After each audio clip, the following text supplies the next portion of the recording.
I'm often asked the question, how much space does your whole system really take up?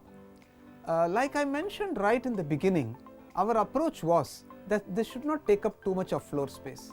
This system is actually retrofitted into existing pipelines, which means that it hardly occupies any floor space.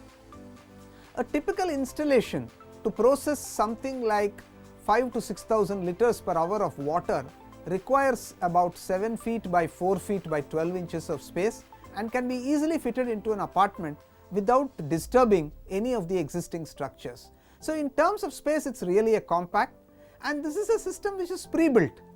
We have built the system, we have assembled it, it can just be retrofitted into the system.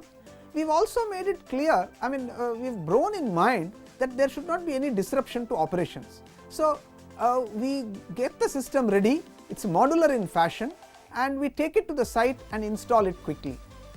We also have provided for safeguards where if the system does not work, you have an ability to bypass that water and life carries on as usual.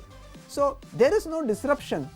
Just in case the system doesn't work, you don't have to worry that everyday life is disturbed in the sense that your bathroom does not clog because you are not treating grey water. That doesn't happen. Last but not the least, everybody asks me, what does it cost? There are several indices.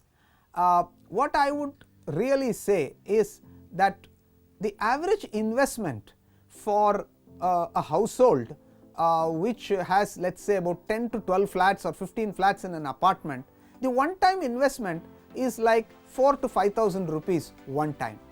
The maintenance cost per flat will be about 250 rupees per annum. That's all it takes in terms of the cost of filters. If you do a backwash, the filters last you for almost a year. So there is no recurring cost.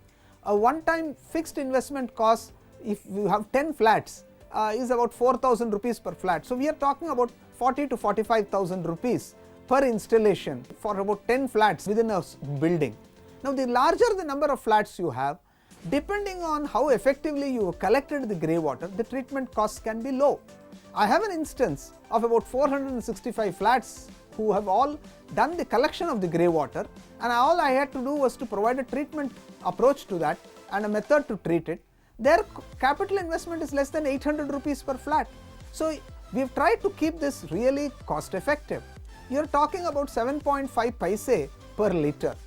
Treated grey water, including interest and depreciation, will not exceed more than 3 or 3.25 paise per liter.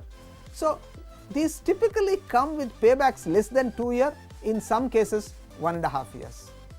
Now, what is it that we are noticing increasingly is that large apartments who have set up sewage treatment plants also are not able to utilize their treated water for purposes other than gardening. Is that indeed, if you are going to use this water only for gardening, then just treat the grey water.